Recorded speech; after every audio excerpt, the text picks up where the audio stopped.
אבותקאסט, פרקי אבות פוגשים את המאה ה-21.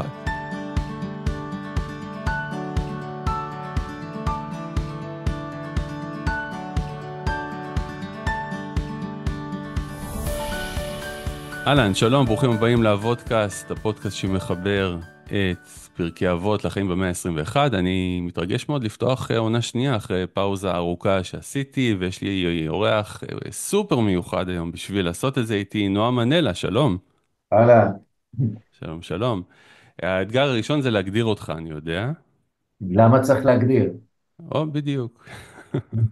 אנחנו רגילים לחשוב פשוט במגירות, וכל דבר צריך להיכנס למגירה, ואני נע בין הרבה מאוד מגירות, שרובן עניינים מעניינים אותי, אבל בכל זאת יש איזה משהו משותף מלמעלה, שזה תודעה, חשיבה, תפיסות, זה העולם שבו אני מתעסק, אבל בתוכו הוא כל כך רחב, שיש כל כך הרבה אזורי תנועה, אז איפה שמעניין אותי, שם אני נמצא.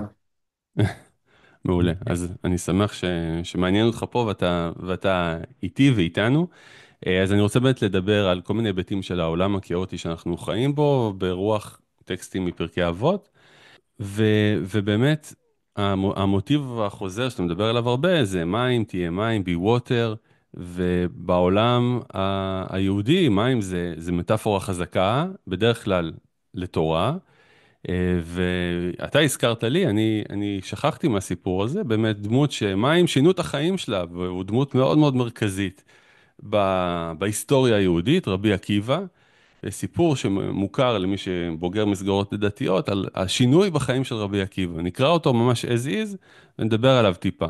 אז בספר שנקרא אבות דרבי נתן, שזה כמו פרקי אבות, גרסת הבמאי, עם כל מה שלא נכנס בעריכה, יש שם סיפורים מאוד מעניינים, מודה שאני לא מכיר מספיק.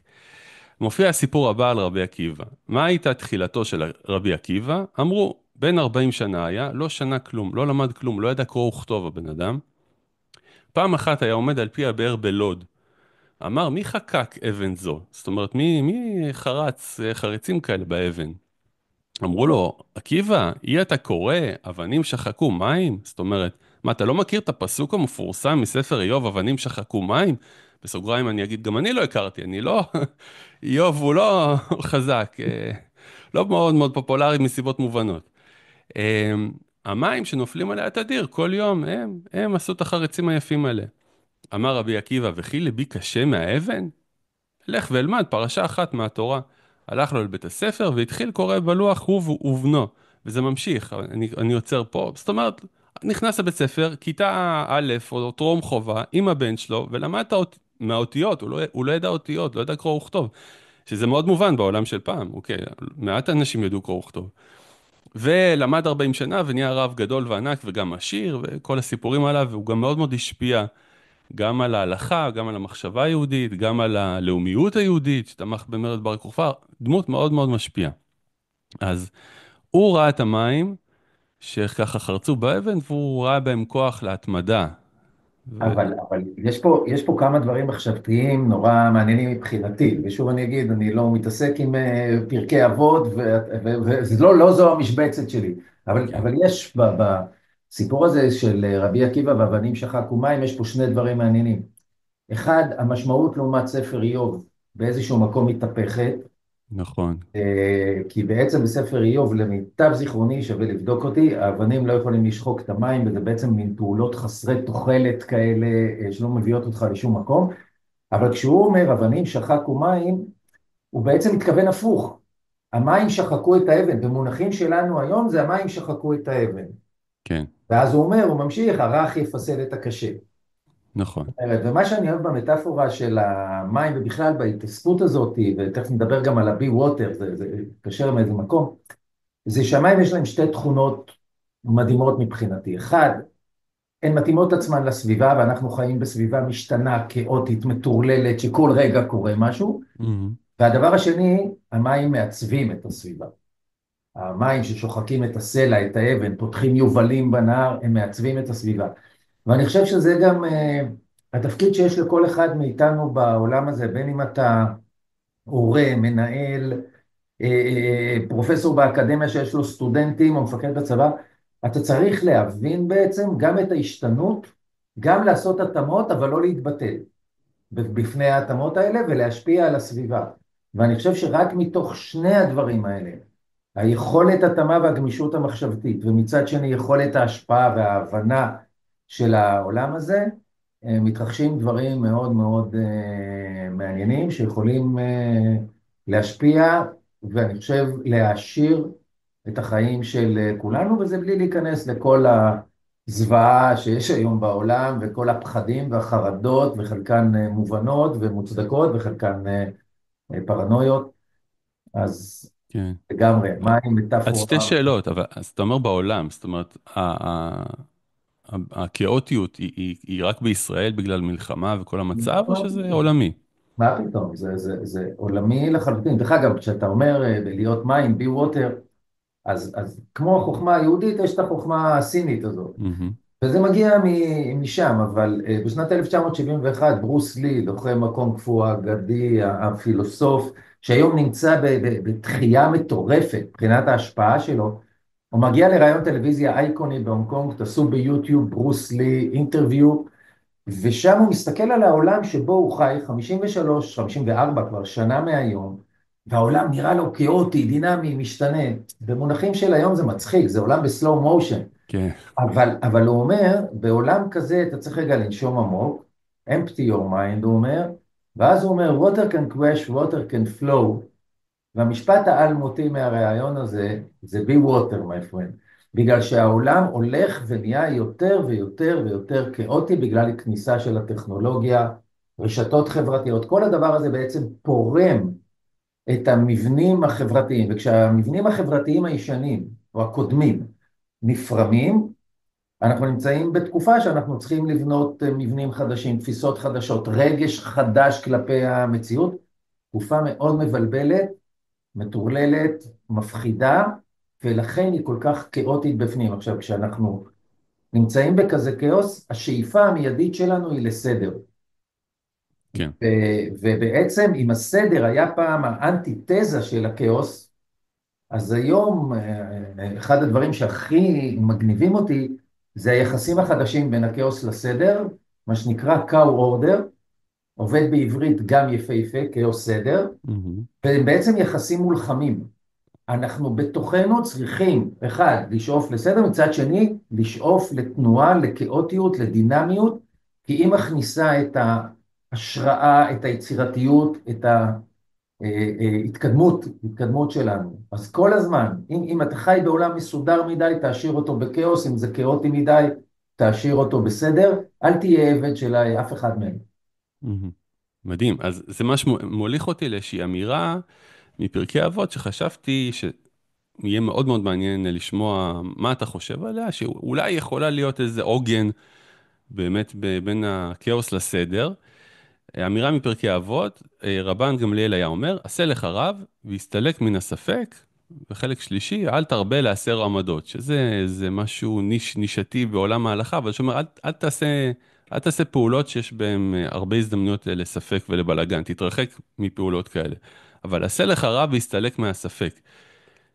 אפשרי בכלל בעולם קודם כל, של היום? בעיניי ובאוזניי, אמירה מזעזעת. באמת. מזעזעת. אחד, כי הוא אומר, עשה לך רב, זה תן למישהו את הסמכות להחליט, כאילו הוא יודע יותר טוב ממך בשבילך, זה בעיניי רעיון מזעזע, מהמם. בפשט שלו, לא ניכנס עכשיו כן, לעומקים, במה שאמרת לי ומה שאני שומע. כן. ולהסיר את הספק, ההפך, הספק הוא החלק הכאוטי שבסדר. ולכן אני אומר, לא הסר את הספק, אוסף את הספק. תן לו מקום, תתחבר אליו, תהיה חלק ממנו. וכשהסדר שלך יואשר בספק, אז הוא בעצם כמעט מיידית ירד קצת, יחלש קצת, יהפוך להיות יותר כאוטי, והנה אנחנו בקאו אורדר כבר הרבה הרבה הרבה יותר טוב. ובגלל שאנשים שואפים לסדר ומפחדים מהספק, הסמכות ההורית יורדת היום, והסמכות הניהולית יורדת היום, בגלל שאנשים מנסים בעצם לייצר איזה סדר אחד ברור, חסר ספק, שככה העולם, שזה במקרה העולם שבו הם גדלו, זה רק מקרה. אם הם היו גדלים לפני 400 שנה, זה היה מערכת טיפה שונה של סמכות, של ידע, של זה, והם היו רוצים לשמר את המערכת מלפני 400 שנה. הם גדלו לפני 40 שנה, אז הם רוצים לשמר את זה. הכנס את הספק, ואל תעשה לך רב בצורה הפשטנית של הדבר הזה. אני קולט את זה בתור, אתה יודע, הפרקטיקה שלי, לא שאני שומע למישהו, אבל אני עוקב אחרי כמה אנשים, שאני אומר, אוקיי, בתוך ים הרעש שיש מסביב על כל דבר, בעיקר, אתה יודע, על פוליטיקה ועל כל מיני עמדות וזה, יש המון המון רעש, אני עוקב אחרי כמה אנשים, אני משתדל גם לעקוב אחרי אנשים שגם מביעים עמדות מורכבות, אבל ככה אני קולט את זה, כאילו לעקוב אחרי כמה אנשים שאני אומר, אוקיי, אני מבין אותם, והם שמוגנים בשבילי להבין את העולם. מעולה, אבל תחשוד בהם בספק, ועל זה אני חייב לתת את הדוגמה של גארי קספרוב. מהמם, גארי קספרוב היה אלוף העולם בשח, היה אחד השחקנים הגדולים בכל הזמנים. אני אגיד במאמר מוסגר שאני סופר שח שעוסק בעצם בהשפעות המחשב וה-AI על חשיבה השחמטאית. הספר שלי שעוסק בנושא הזה, שנקרא Think Like a Machine, זכה מקום שני בתחרות הספר הטוב בעולם של איגוד השחמט העולמי, ושופטים ברמה של קספרוב פחות או יותר, נתנו שם את הפרס. וקספרוב, הוא היה סמכות, הוא היה תעשה לך רב לכל שחמטאי בעולם בשנות ה-80 וה-90, זה באמת מגה מוח. ללא עוררין, כי הוא היה אלה לא הדבר. עוררין. אבל היום יש לנו תוכנות שח מפלצתיות, שחלקן AI. דרך אגב, תכף נדבר על ה-AI, Alpha Go, Alpha Zero ואלפא פולד, שמשנה עכשיו את עולם הכימיה והביולוגיה. אז יש לנו תוכנות מפלצתיות, והכנסנו המון משחקים שקספרוב כתב עליהם, וספרים ועמדות שהוא כתב לתוך התוכנות האלה, ואמרנו, מה אתה אומר על מה שהוא כותב? עכשיו, באמת, התוכנות האלה רואות לאופק אינסופי. והתוכנות התחילו לצחוק מכמה שטויות הוא מדבר. עכשיו, את זה לא אני אומר, את זה אומר קספרוב. הוא אמר, נדהמתי לגלות כמה total query, כמה זבל כתבתי. וזה בדיוק הספק של עשה לך רע. והוא אומר, בהתחלה נבהלתי, אני קספרוב הגדול.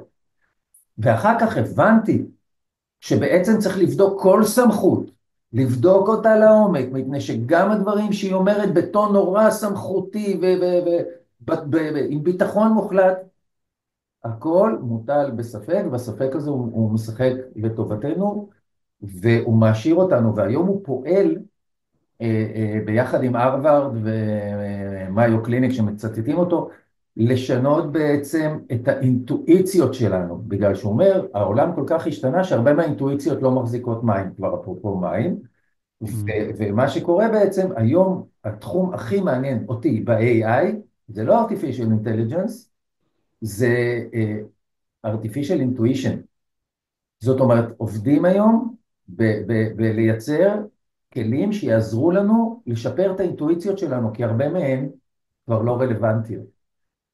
אז רק אני אגיד משפט על השח ופרס נובל. מי שפיתח, קוראים לו דמיס חסאביס, הוא פיתח את התוכנה של אלפא גו, זה תוכנות AI שגוגל ודיפ מיינד, גוגל קנו את דיפ מיינד, ואחר כך את אלפא זירו, שזו התוכנה שפיצחה את השח, אפשר לומר, הביאה אותו לשיאים, לא פיצחה, אבל הביאה אותו לשיאים מטורפים, ומתוך כל ההבנה הזאת של איך זה עובד, הוא פיתח את אלפא פולד, שזו תוכנת AI שמפצחת את החלבונים. הוא עשה את זה התחיל את זה ב-2019, עכשיו לפני שבועיים, הוא זכה בפרס נובל לכימיה.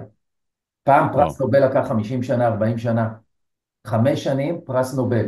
זה נקרא אלפא פולד, תלכו תקראו את הדבר הזה, על הדבר הזה, זה מדהים, ובעמוד הפרס נובל בעמוד הפייסבוק של פרס נובל, הם מראים את דמיס חסאביס משחק שח, ואומרים, מהמקום של הפיתוח של השח, הוא הגיע לפיתוח של פיצוח החלבונים. וואו. איזה מעבר. אז, אבל אני רוצה באמת לעשות זום אין באמת על מה זה אומר להכניס את הספק לתוך הסדר. כאילו, אני כהורה, אז מה, תקשיב לילדים שלך, תפקפק בעצמך, תקשיב לקולות של הדודה והסבתא שאומר לך, אתה לא הורה טוב, אתה צריך איפשהו לחתוך, נכון? כהורה, אותו דבר כמנהל, עוד יותר, אולי קשה יותר במידה אחרת. הסטודנטים שלי, הם מקבלים ציון, יש לנו קבוצת וואטסאפ, לי ולסטודנטים שלי באוניברסיטת רייכמן, והם מקבלים, יכולים לקבל עוד נקודות אם הם מלמדים אותי. מהמם. ברור שאני הסמכות, ברור שבתחום שלי אני יודע יותר, ברור שאני לא יודע הכל, ברור שהם יכולים, צריכים לבדוק אותי ולהטיל ספק בהרבה דברים שאני אומר, אם הם נכונים או לא. אולי הם היו נכונים לפני חודשיים, ואני כבר לא מעודכן והם כבר לא מדויקים עד הסוף, כי נכנס משהו, והם יכולים ללמד אותי, מפני שהעולם כל כך עשיר היום, והם יודעים כל כך הרבה, ואני עיוור לאזורים שהם חיים בהם, מהמם. ומה שאני לומד מהם זה סייקו. בסוף, אתה אוסף את כל המידע, תקבל את ההחלטות שלך. אבל נדמה לי שמה שאמרת הוא בדיוק הפוך. אם אתה מקשיב לדודות ולזה, אז אתה עושה לך רע. לא, אני אומר, יש המון קולות, אוקיי? אז מאיפה מגיעות ספקות? כי היום יש המון קולות, במיוחד, אתה יודע, רשת חברתית נתנה פה לכולם. כל בן אדם הוא איזשהו קול, הוא פרשן של המציאות, הוא מייצר תוכן. חלקן קול, חלקן רעש. נכון. אז בואו ניקח את זה לארגון, בסדר? אני מנהל של צוות קטן, אבל מנכ"ל, ארגון גדול. העובדים רוצים ככה, ומנהלי הביניים רוצים אחרת, והשוק רוצה... יש המון המון רעש. אה, נכון. ואם אתה פתוח לכל הרעש הזה, אתה לא צריך להיות פתוח לכל הרעש, אתה צריך להפעיל מסננים, אבל אתה צריך להיות פתוח לחלקים לא קטנים של הרעש, ואתה צריך לדעת שאתה אומנם הסמכות ומישהו מינה אותך להיות מנכ"ל, ואתה הסמכות ואתה קובע, אתה יכול לפטר, לא לפטר, אבל בסוף, אם אתה באמת רוצה לצמוח ורוצה להתפתח ורוצה להתקדם, אתה צריך להבין שאתה נמצא במין אקו-סיסטם ארגוני, זה לא שאתה מנכ"ל, אתה גם מנכ"ל וגם לומד בו זמנית. זה בדיוק הסיפור שמה שקספרוב מסביר. זה אתה גם יודע וגם לא יודע, בתחומים שלך, כי המון דברים מתרחשים בכל רגע נתון. ולכן כשאתה מייצר מערכת שבה המידע זורם מכל הכיוונים, בסדר? המערכת מתעשרת בהמון המון ידע חדש שיכול להביא חדשנות, יכול whatever. ולעומת זאת, אם זה זורם בצורה הישנה, סמכות, חסמתי את כל הרעשים, אני יודע, אני קובע, אני פוגש 4 אנשים שאני בוחר לפגוש והם אומרים לי מה נכון, אז מהמם, קצב ההתקדמות הוא הרבה יותר איטי. ככל שתשלוט ביותר כלים, קבלת ההחלטות שלך, גם מה לא לעשות ומה לא להכניס פנימה ומאיזה רעשים להתעלם, תהיה הרבה יותר מפותחת והרבה יותר טובה. ומה שקורה לרוב האנשים, פשוט נעלו את עצמם במין איזה קפסולה, והם כמעט, הם לא רוצים שהרעשים מבחוץ ייכנסו פנימה, זה נכון להרבה מאוד ארגונים. הם מפחדים המונח הזה, כאוס, הוא כל כך מפחיד, כי לימדו אותנו שהוא האויב הגדול, אבל שם, בתוך הכאוס, אנחנו לא רוצים אנרכיה, אבל בתוך הכאוס הזה, שמדבר על התנהלות ושחרור ופתוח ויצירתיות, שם קורה גם קסם, לא רק פחדים. וכמי שמתעסק עם הכאוס סדר, כאו אורדר הזה, אני יכול לראות כמה זה מפחיד אנשים. אני רואה את זה בהרצאות שלי, אני רואה את זה בייעוצים כאילו, כבר מישהו אמר לי, אל תגיד את המילים האלה. אתה מפחיד את הארגון, אתה הפחדת לי את הארגון. אז דרך אגב, מי שהמציא את הרעיון, את הביטוי, את המושג קאו אורדר, זה המייסד, קוראים לו D.W. הוק, המייסד של חברת ויזה. ויזה, כרטיסי אשראי, הכלכלנים המרובי מאוד מזל. על הקרקע. והוא אמר, כשהארגון נהיה מסודר מדי, הוא נהיה איטי וטיפש. ואז אני מעשיר אותו בכאוס. ובעצם אני יכול לנוע מהמם, בתוך הדבר הזה. זה כאילו הרעיון הבסיסי, ולכן כל הסלח הרב הזה הוא רעיון נוראי. עכשיו, בחברה חרדית למשל, אני מכיר אנשים הם הולכים לרב ואומר להם מה להצביע בבחירות, זה נראה להם כן, סבבה, אבל זה פותר אותם מהדבר הזה. אז זה, מבחינתי זה בעיה, אותי זה לא עובר הרעיון. כן, כן, סבבה. עוד שאלה אחת, אבל באמת, על העולם הכאוטי, וזה יותר כואב, זה עניין של מה קורה. כאילו, אנחנו כבר לא יודעים להאמין למה קורה. עזוב את ההבדל הנרטיב ההופכי בין ישראלים לבין מי שתומכים בחמאס ופלסטינאים, שהם רואים מציאות שונה לגמרי, אבל גם בתוך מדינת ישראל, מציאות שונה לגמרי על כל עניינים של סדר היום, אני לא רוצה להיכנס.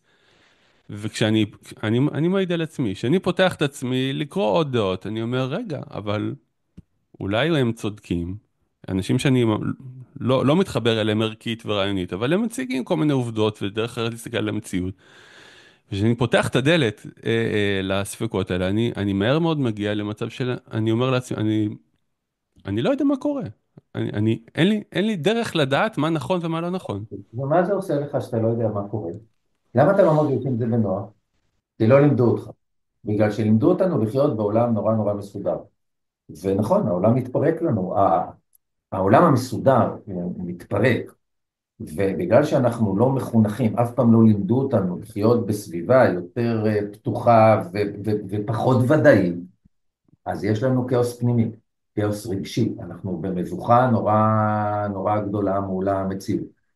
ומה שאנחנו רואים היום בעצם בכל מיני מדינות שמתחילות להכניס בעצם את החשיבה הספקנית והביקורתית לגבי כל מידע מגיל 6, 5 או 6, כשהילדים גדלים, המערכת הרגשית שלהם מרגישה מאוד בנוח בסביבה כזאת, זה לא מאיים עליהם. והיכולת שלהם להבין את המניפולציות ואת הקולות רקע הרועשים היא יותר גבוהה, ובעצם לנטרל אותם. אותנו לא לימדו, ולא רק שלא לימדו, לימדו הפוך. ובואו נדבר רגע על המושג אמת, רק שככה, אנשים אומרים לי, פעם היה אמת, היום אני לא יודע למה להאמין.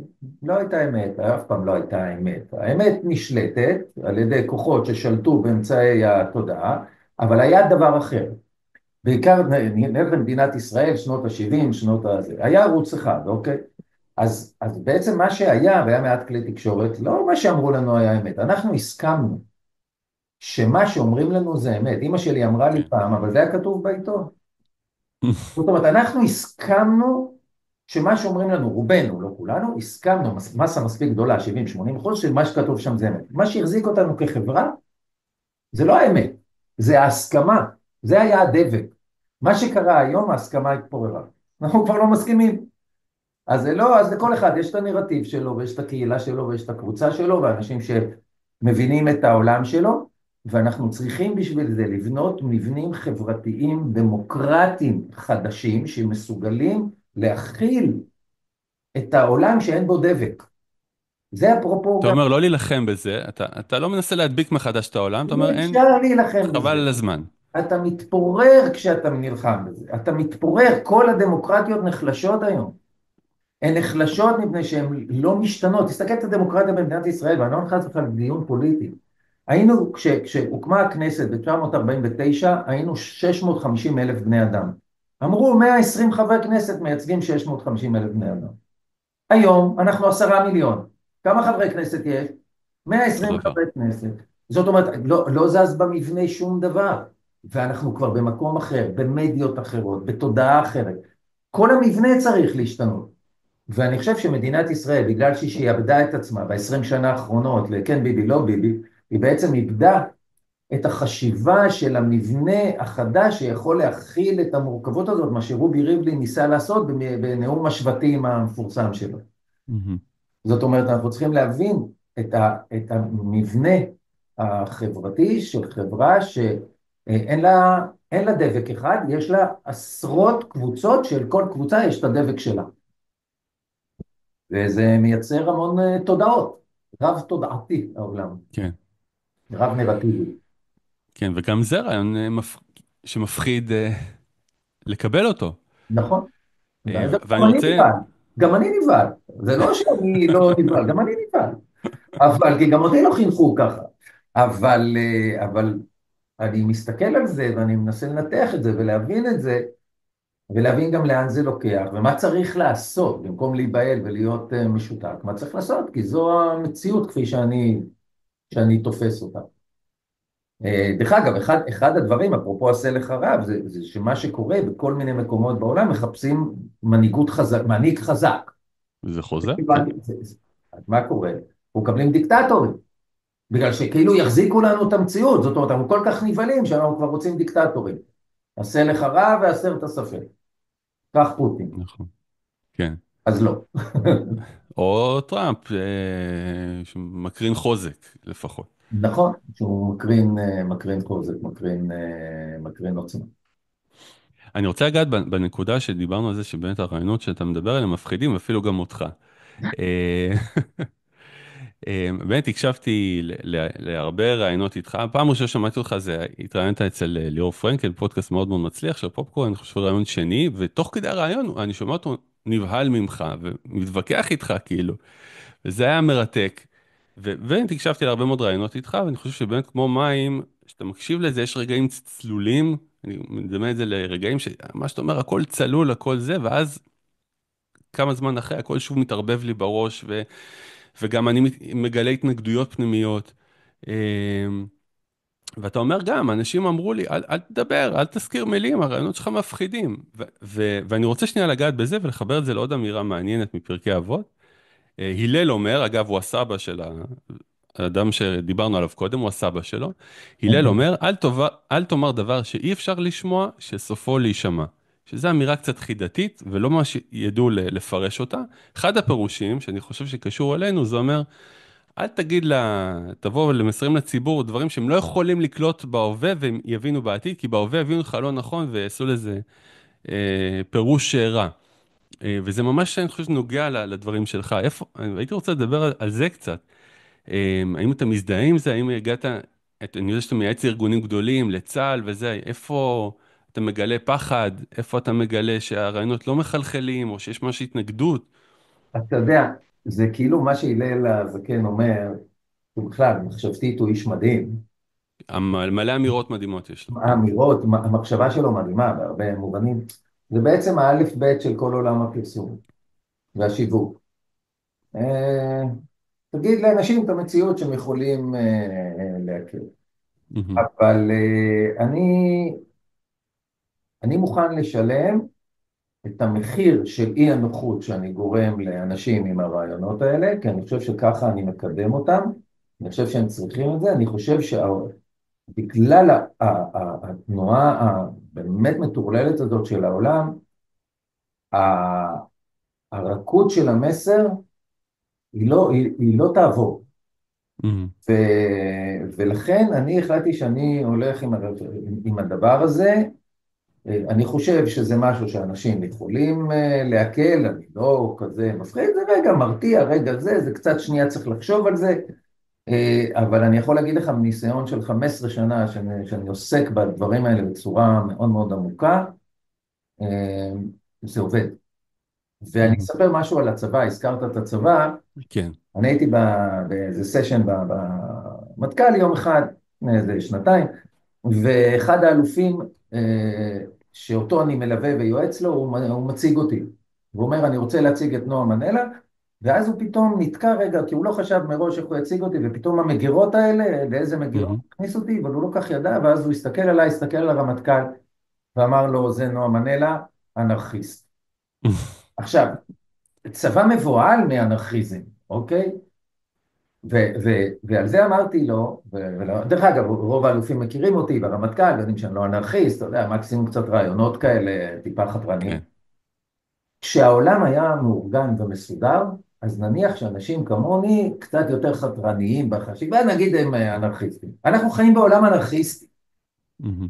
אז לפחד, אתה בעצם מפחד מהמציאות, ואתה רק רוצה עכשיו ציפרלקס, שירגיעו אותך. אני לא ציפרלקס, אבל אני כן, דווקא באופן שבו אני מציג את המציאות, השאיפה שלי לעשות לך סדר. סדר תודעתי, רגשי, פנימי, תפיסתי.